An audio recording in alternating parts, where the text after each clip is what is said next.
Welcome back to the Real Mr. Mom. I'm Seeds, and today I'm going to be talking about, I'm going to say, I don't know how to put it, I'm going to say mentally looking back.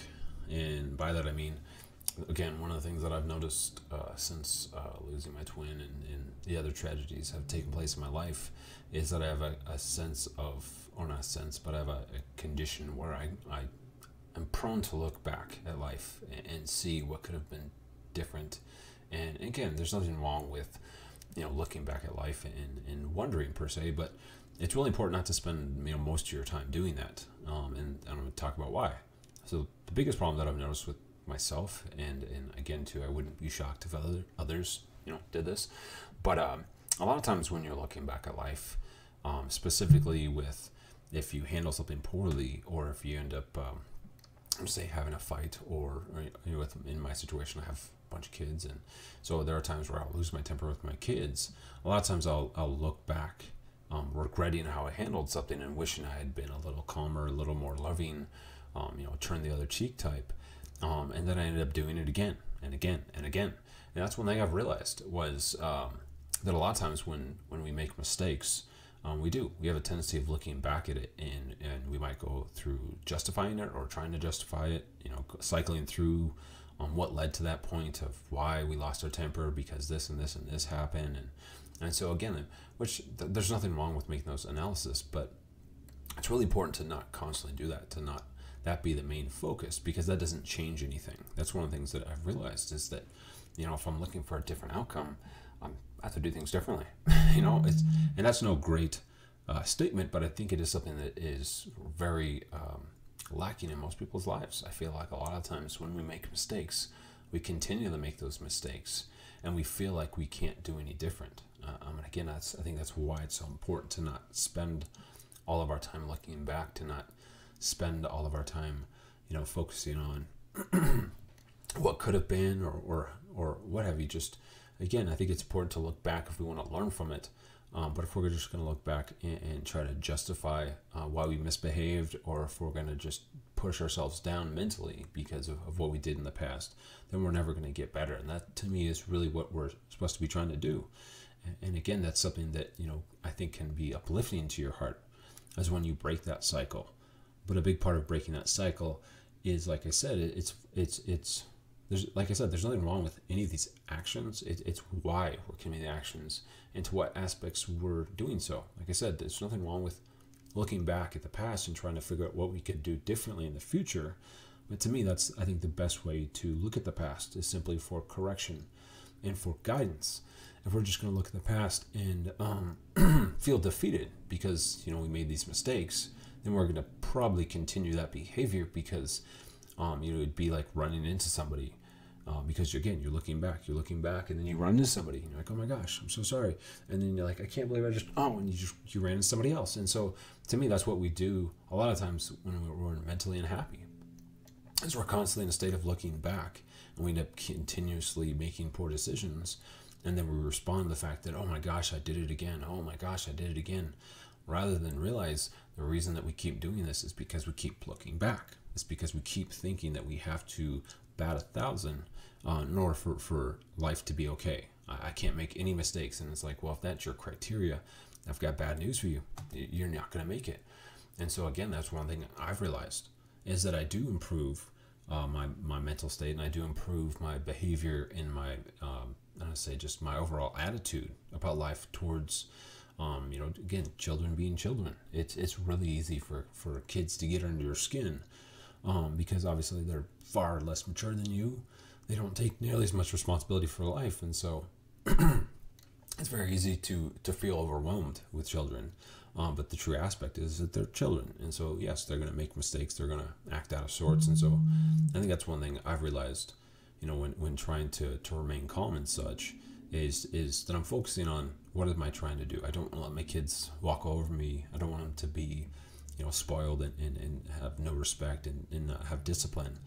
But I also need my discipline to be effective. I don't want to simply just have it in place as a sense of retaliatory responses. I don't want it to be some sort of the hammer comes down and not be focused on what I'm trying to get as results, which is I'm just trying to guide my kids and love my kids and let them know that life has consequences.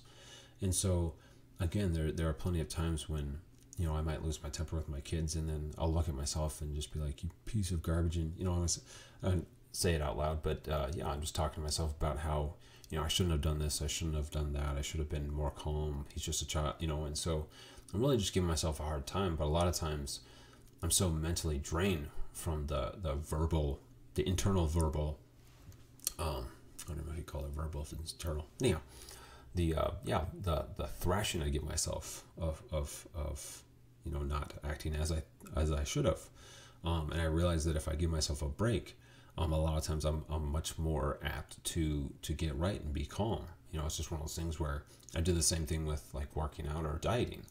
A lot of times, if I'm mentally beating myself up because I, you know, caved in and I ate, you know, one too many donuts or whatever, a lot of times that self-loathing actually makes me feel like garbage, and so I'll just end up eating more because I want something to make me feel good for the second. And so it's just fleeting feeling.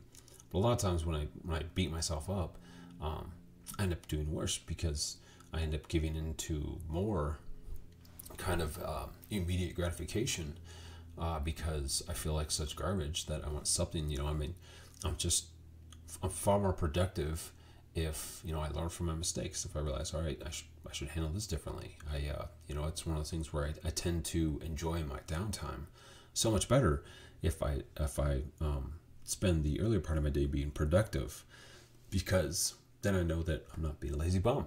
And so, whereas even if I'm not being a lazy bum, you know, if I sit down, there are times when, you know, I'm just kind of taking it easy and I feel guilty, and so I'm not even able to enjoy this downtime that I have. And so I end up, you know, being self-loathing because I had this downtime and I didn't even enjoy this downtime.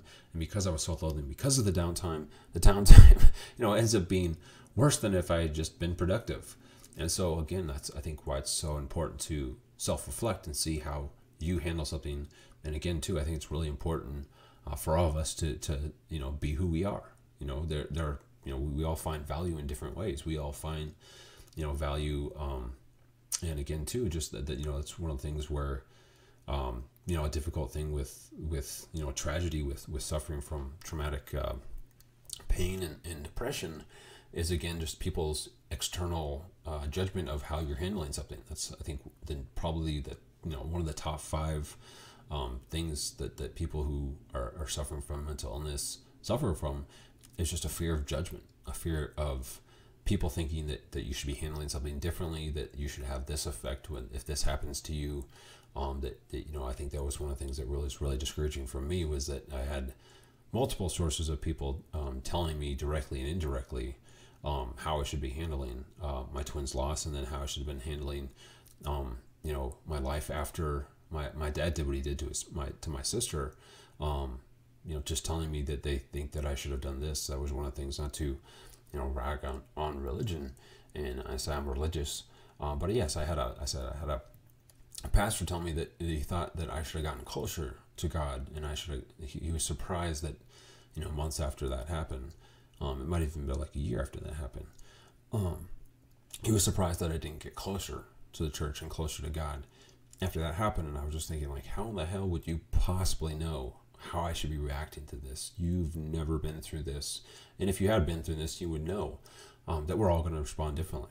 And that was one of those things where, you know, I think that's very common, is when tragedy strikes, there are people who their hearts melt because they are drawn to that sense of healing, where, you know, just being loving and caring is something, just kind of band-aids or heals the wound of tragedy, whereas other people get super upset and angry and hostile because they feel like they're abandoned and they're on their own and they're in survival mode.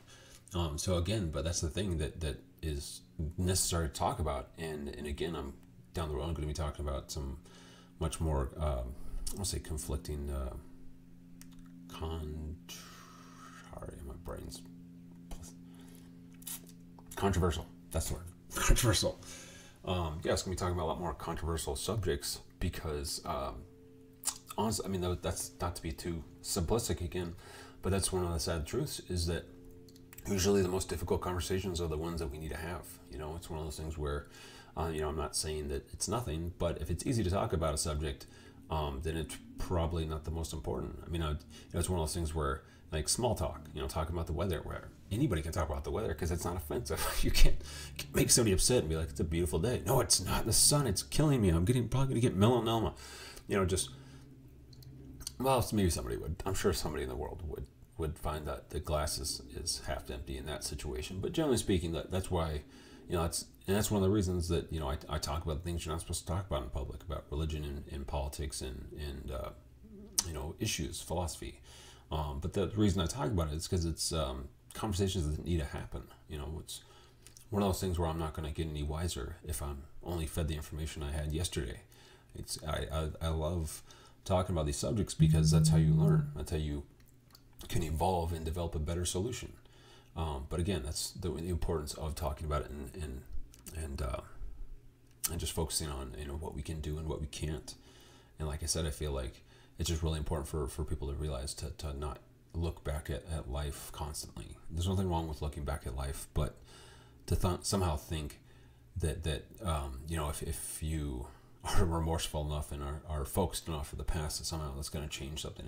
It's not. Like I said, it's important to look at the past, but to look at the past to learn, and again, to not to be too critical, because again, it's about outcome. It's not about, when I say to give yourself a break, I'm not saying that every time you're rude or mess up or selfish, to just brush it off and none of us are perfect. I'm not encouraging people to misbehave. I'm just saying that we all do misbehave, and so it's important to realize how that's going to affect you. When you misbehave, do you self-criticize, or do you justify why it was okay to mess up? Again, these are just things that's really important to realize internally, because if we don't make these known to ourselves, we can't correct them. You can't fix something you don't know is broken, and again too. That's why, again, I feel like it's so important to talk about these issues and to get them out there and to not be scared about talking them.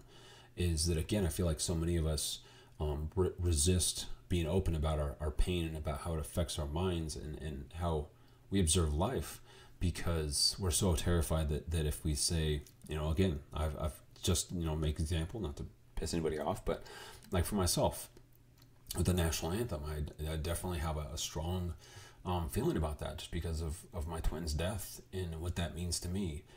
So again, it's one of those things where a lot of people don't feel like they can say that, and not say they can't, but there are times when they will say that, and then they're responded with hate, and so that just calluses their heart, and they end up spewing their own hate. And so again, it's just one of those things where I think it's important for us to see where we stand with things, know why we stand there.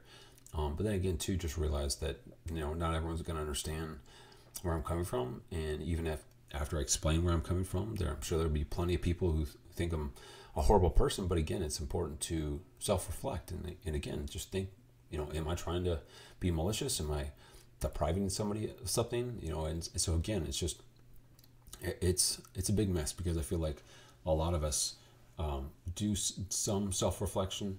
But again, life is moving so quickly, and there are tragedies that do happen. And, if we've learned anything in 2020 is that, things can just go sideways real fast and keep going that way. And so this sense of, just kind of alienating each other and denying each other our pain, because our pain is denied. It's not the solution. So like I said, I'm going to be talking about a lot more controversial things, just to, because I think it's necessary to talk about them. And again, I'm not talking about any of this stuff to deny anybody else's truths, because I might say something and somebody would be like, I don't find that true at all. I said at my second Twinless Twin meeting a couple weeks back, and I say everyone in the Zoom meeting, we watched a video on, I think it wasn't depression specifically, but it was like loss. It was like traumatic loss or something like that, and how they responded. And they, in the I think it was like 5 different families or 6 different families. Say they all had different stories to a certain degree. But it was interesting was just how we all reacted, because everyone in the meeting was a twinless twin, and there were some people that said that they didn't get anything from it. There was others that got parts of it from it. There are others that kind of felt the complete opposite of how the video was talking about it. But that was the interesting about it. And so I think it's just really important, because I feel like a lot of times people confuse differing points of view or differing experiences with denying each other our truths. And I think that those shouldn't be conflated. Just because something's true for you doesn't mean it's true for me, and vice versa. But just because I don't see life this way, because this tragedy took place in my life, doesn't mean you can't. And then that's not a 100% valid perspective. But again, this is why we need to talk about these things, because if we don't, we're going to keep walking down these paths of alienation. We're going to keep growing further and further apart. And again, just for myself, that one of the biggest things that I'm trying to attain again is just this feeling of acceptance from people around me. And again, I don't have to feel acceptance from everyone. There's far too many people in the world to again, could you imagine having, let's say, 320 million, so the population of the United States, who have your back, and you get wrapped up because there's 6.5 billion people that don't have your back. That's absurd. I don't expect 320 million people to have my back, to see life as I do. And so again, I think it's kind of, I say humorous in a sense that we can look at life, and it seems like a lot of times we're caught up on the people we disagree with. And not to say that we can't discuss that, but it is interesting that we spend so much of our time, looking at content or looking at the points of views of people we completely disagree with, and then we're shocked that we're so upset. It's like, well, if you look for problems, you will find them. And so again, I would encourage everyone to self-reflect and to try to surround themselves with people that can hold them up, and people that you can hold up. But as always, good luck and good night.